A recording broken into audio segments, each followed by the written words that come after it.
I know so many people in our family and also friends we're going to start with the kind of rumination side. And I'm sure this goes for adults too. You have those people in your life that can't let it go.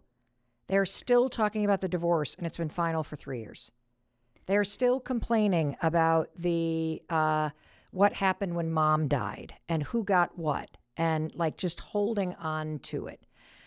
How do you approach that with somebody? So I think that let me do the girl example version and then let's Yes, think let's go bigger about rumination. like, let's just go right Yes. down the rumination road. So, what I encourage parents and also peers to do if they're caring for a teenager who is really spinning their wheels, is to say to them, listen, talking about feelings usually helps. But what I'm noticing is the more we're talking, the worse you feel. So let's do Mm, this. Let's put a pin in this. Let's make a plan to talk about it tomorrow. What time do you have? What time do I have? We'll like schedule it. We're coming back to it. But between now and then, let's just do something else. Let's go think about something else. Let's just take a mental vacation from this situation.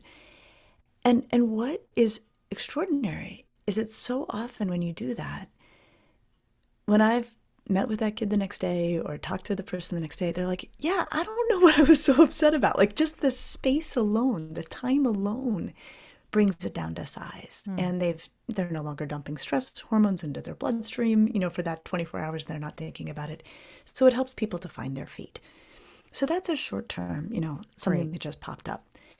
I think there's probably a different answer for those bigger questions around, people who are struggling to let go of a painful divorce or struggling to let go of how things went down in the family, as in the wake of a parent's death.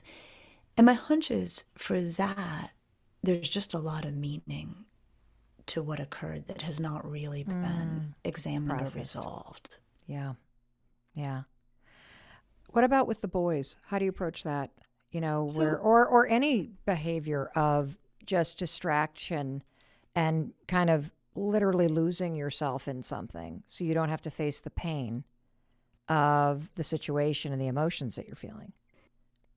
so it's interesting. Distraction can end up as costly coping, right? We can go right back to that Mm-hmm. category, which is, so say a boy's had a really rough day and his strategy is to play video games for 8 hours. Okay, well, he may have gotten past the rough day, but now he has a new problem because he hasn't done his homework and he needs to go to bed, right? I mean, it creates its own, side effects.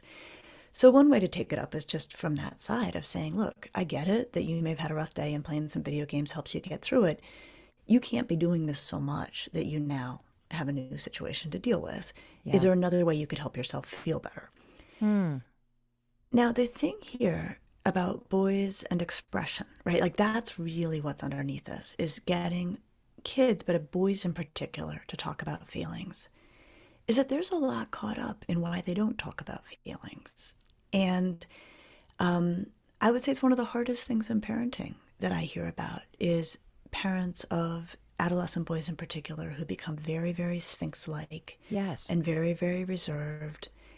And I think that's its own fascinating and complex universe We'll have to you make back sense to of. talk about that to make Okay, sense of because I think that's its whole 45-minute conversation, don't you? it's a big one. It's a big one and it's an important one and it can be done. But for now, I'll just say expression of emotion takes a lot of forms and it's not always in language. And what I've really become Oh. much better at is honoring that there are healthy ways that boys express emotion, but it's not always in words, though I also wish they were more often talking about what they were feeling. Speaking of expressing themselves, one of the things that I learned in this book that was just life changing. I wish I had known this 10 years ago. It's a word that explained my entire experience of raising teenage daughters, which is externalization and the fact that and it still happens today. We joke in our family, Lisa, and you may have, as you're hearing me explain this, you probably have somebody in your life who does this. They emotionally dump on me. So I've realized that when our daughters want to chat, they call my husband. And they have wonderful conversations about their life and what's going on in their relationships and what they need help with and blah, blah, blah, blah, blah. When there is any kind of upsetting or distressing situation, I will get 3 FaceTime calls in a row until I pick up. I get the tears, the venting, the frustration, the world is ending, da, da, da, da, da, da. And then it's as if it's all done. They go back to their life, and I feel like somebody has thrown a bucket of slime on top of me. And now, of course, I'm all worked up. And your research shows that this is normal, and it has a name. This is normal behavior? In teenagers, it's actually one of the very few things that is especially organized around adolescence is the use of we call it the defense of externalization. And Mel, I have a story. I have such a vivid memory of being a freshman in college myself. And I grew up in Colorado and I went to college in Connecticut. And I remember doing this to my mom. Like, I remember getting her on the phone. Yeah, you did too, right? And I remember like calling her and be like, I don't know, I don't really like it here. I don't really have any friends. I'm not sure I'm gonna make it. I don't know. Then I see my roommate. I'm like, I gotta go, right? So I hang up the phone. I go out with my roommate, have a super good time. And I remember my mom called me the next day and she's like, are you okay? And I'm like, yeah, like, I don't know what your problem is, but I'm fine. And my dad told me later, like, she'd been up all night. I mean, she was getting ready to like pack the cooler and drive across the plains to retrieve me. So this is not a new maneuver. Teenagers have forever and always done this. It's not a fun maneuver for parents, for sure. But it is also really hard to be a teenager. And they have a lot of big, powerful emotions. And I think sometimes the way they get through their day is to conveniently dump them, treat them like emotional trash, I think of, on the people who love them and are willing to collect their trash. And having discarded the trash, what we often find as parents is the kids don't want to talk about it. They're like, no, I've dumped the trash. Like, don't ask me about it. I'm not going to answer your texts. I'm not going to pick up your phone calls. Like, just take the trash and make it go away. That's unbelievable. You're exactly right. Because on the receiving end of it, I feel like they've dumped the trash on me.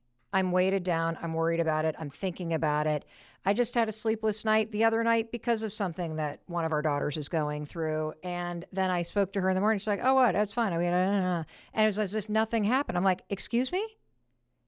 I should have taped the conversation so you heard the DEFCON 10 bomb that you dropped on me. And I should probably apologize, Lisa, to my mom, because I would call her I know. every day from the payphone in my dorm hallway at Dartmouth, collect, to cry and complain. I don't like it here. I don't know anybody here. Everybody always has their friends here. And it got so bad after 2 weeks of this that my mom said, you either hang up the fucking phone and don't call me again and get out there and make some friends, or I'm coming to pick you up the next time you call me. And you will come back home and you'll go to the community college and that'll be that. I never called her again. But then our daughters, both, that same scenario, the first couple of weeks of school, just processing the hard emotion. Wow. But it's so liberating to hear that it's normal. And so should we just kind of let the trash fly and kind of step out of the way and not feel like we have to collect it? Just let them litter? Yes. And I think that if you're worried in this interaction, you can say to your kid, do you want my help or do you just need to vent? And that is often, if they say, I just need to vent, which is overwhelmingly what they are looking for, what I would say is visualize yourself opening an emotional garbage bag, right? And just let them unload all of that garbage into the bag. And then when the call is over, dispose of it, right? Don't carry it around. Don't take it to bed with you, right? Just be like, that was a garbage collection moment and the kid needed a place to dump the garbage. And I am, as the loving person in their life, willing to collect their garbage. But yeah, you don't need to then go through the trash yourself. You could have saved me years in marriage counseling, because I feel like a lot of the times what my husband and I then are at odds about is my stress about what the kids have just externalized by handing me their emotional garbage, and his ability to just either not be bothered by it, not worried about it, knowing that the wave is going. Thank you for writing about that. One final question about this kind of category, and then I want to jump into the incredible insights that you have about how the last 3 years and lockdown in particular impacted teenagers and young adults specifically, and what you've seen in your work. And so, when do you know it's time to get a therapist involved? And how do you look for one? The right one? So I think we would go back to the what we're doing isn't working. Okay. And we're not able to find another way. That the things we're trying aren't helping, right? Because nobody starts at a therapist, right? They try at home to make things better. Yeah. And so I think if you feel like we've given this as much thought as we can, we've thought of everything we can, what we're doing isn't working, our kid is not better enough, our kid is still suffering, that's when it's a great time to get help. And I think that's really critically important. I think one thing when we talk about teenagers and therapy, one thing that I always like to remember is something that I remember when I was taught this in my training, that teenagers worry that there's something wrong with them. Almost universally, this is a worry that teenagers carry. And it's because being a teenager is a very dysregulating and very disorganizing experience. Their emotions become very intense, the way their brain works changes. And so I think it's true that a lot of teenagers harbor a secret concern that there's something wrong with them. And so when it comes time to suggest that they should be in therapy, we have to do it carefully, because I think if you just say, like, you know what, you need to talk to a pro, right? Then the kid's like, oh my gosh, like, this is exactly like my secret concern is now, confirmed. So I always am very careful about how I broach it, even when I know it's the right recommendation. And I will tend to say to teenagers, listen, for what you are up against, you deserve way more support than you have. And we need to get someone who actually knows what they're doing to help support you through this. That is just a tiny shift that can make an enormous difference. Then there's the issue of finding somebody. And this is hard. And part of what's hard about it is there's just not a lot of clinicians who specialize in caring for teenagers. And one thing that really never got discussed in the broad conversation about the adolescent mental health crisis, there were two reasons for that crisis. One, what teenagers went through that really, increased their suffering at a very fast pace. And the other, everyone who cares for teenagers was already full in their practice before March 2020. And so we're not really in a position to scale up the workforce of people who care for teenagers very quickly. It takes a long time, actually, to become trained at it. And so that was really where things ended up in a bad place, is that the need accelerated and the workforce to address the need cannot be scaled up at that pace. So finding a clinician is hard. It was hard before 2020, March 2020, it's hard now. It's getting a little better. What I would say is, in my experience, pediatricians are actually a really good resource. They know your kid. They know the local talent in terms of psychotherapy.